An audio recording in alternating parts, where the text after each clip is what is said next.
안녕하세요, 개미입니다. 요즘 부동산이 많이 조용해요. 날도 덥고 손님 줄어든 게 확 느껴집니다. 3달차 초보 소공, 3달 동안 어땠는지 그동안의 정산을 한번 해보려고요. 3월 중순에 취직해서 3, 4월은 부동산 주변 파악하고 사진 찍어서 광고 올리기 급했어요. 손님이랑 집 보러 가서 어찌해야 할지도 몰랐고 엄청 뚝딱거렸습니다. 4월에 계약과 해약의 늪에 빠져 괴로운 시간을 보내고 첫 계약서 작성을 취직 한 달째인 4월 중순에 했습니다. 4월에는 첫 계약을 포함해서 3건 했고요. 5월에는 8건을 계약했네요. 그리고 6월 중순인 현재 6월달에 계약은 1건입니다. 수치로 보니 확 줄어든 게 느껴지네요. 그렇게 3달째인 지금까지 총 12건의 계약을 했네요. 4월에 계약하고 바로 입주한 분이 있었고 5월에 입주한 손님이 있었습니다. 4, 5월 수익 발생은 딱 1건씩이었네요. 굶진 않았지만 힘들었습니다. 5월에 한 계약의 입주가 6월에 많이 몰렸어요. 현재까지 6분이 입주하셨고 6건의 수익이 발생했습니다. 여러분, 저는 공부하는 동안 제일 궁금했던 게 공인중개사 수입이었거든요. 월급 받는 회사원들 제외하고 사업이 다 그렇잖아요. 어떻게 하느냐에 따라서 다 다르잖아요. 다들 그렇게밖에 얘기할 수 없죠. 천차만별이니까. 잘하지도 못하지도 않는 중개사는 얼마의 월급을 버는지, 내가 얼마를 버는 중개사가 될지 제일 궁금했어요. 제가 오늘 그 궁금증을 해결해 드리겠습니다. 저는 중개를 잘하는 편인지는 잘 모르겠고 보통 수준의 영업력을 가진 사람인 것 같거든요. 참고하시면 되겠습니다. 저희 부동산은 대표님과 직원 5대5 비율제고요. 주차비와 식대는 지원해주세요. 기본급은 없습니다. 저희는 보통 잔금 끝나면 수수료를 받습니다.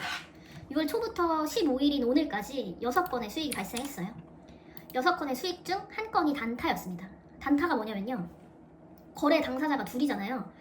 임대인, 임차인, 즉 두 사람이 부동산의 수수료를 지불한다는 얘기입니다.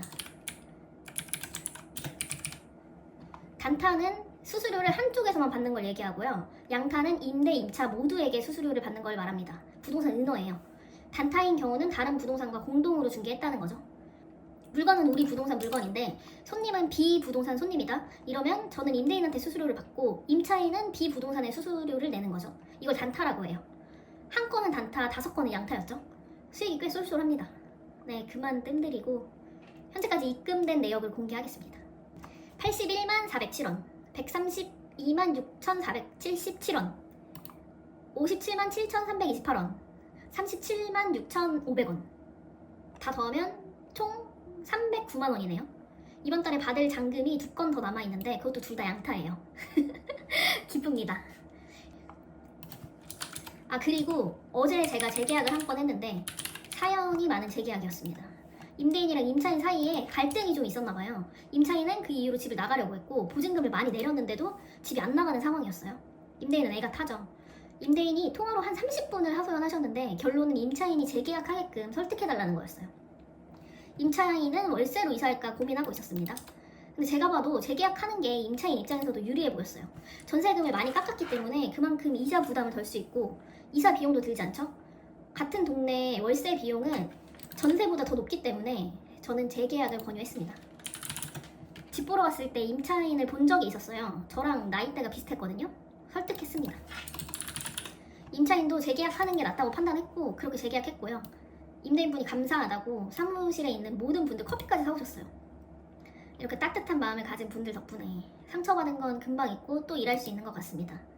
전화로 수수료도 먼저 얘기 꺼내주셨고요. 원만하게 협의했습니다.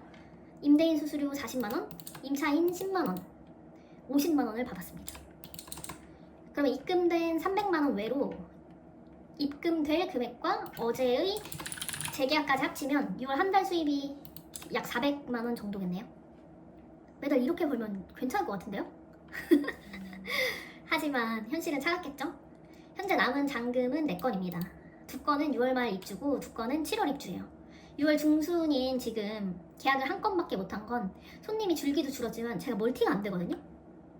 벌써 계약은 10건이 넘었는데 잔금을 치러본 경험은 많지 않아서 잔금 처리하느라 계약하는데 집중을 못한 것 같습니다. 잔금이 하루에 3개인 적도 있었어요. 사실 잔금날 제가 하는 일이 많지는 않은데 수수료 받을 때까지 뭐라도 처리해주고 문제 생길까봐 걱정하느라 시간을 많이 썼네요. 잔금날에는 전 세입자가 있는 경우에 공과금 정산해주고 잔금 잘 입금됐는지 확인하고 그리고 마지막으로 제일 중요한 수수료를 안내해주면 되는데요. 별거 없는데 저는 많이 안 해봤으니까 별거죠. 다들 무사히 이사에 성공했습니다. 그리고 저 이사 후에 집 정리하느라 정신도 없었고요. 제 이사 정신이 없었어요.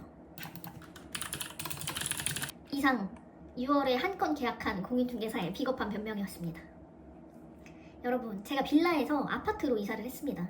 처음 집 보러 왔을 때 깨끗해서 입주 청소 안 불렀거든요. 진짜 왜 그랬지? 여기 33평이거든요.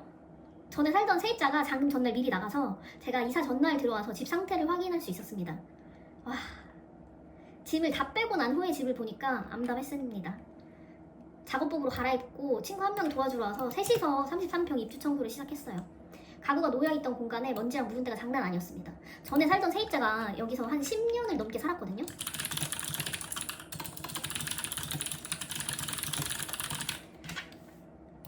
수세미로 밀고 쓸고 닦고 오바 조금 보태서 아직도 삭신이 쑤시네요.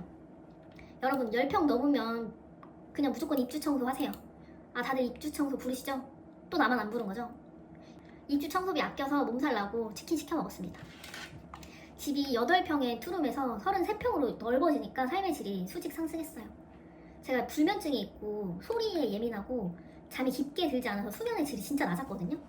이사 오고 나서 잠을 좀 푹 잡니다.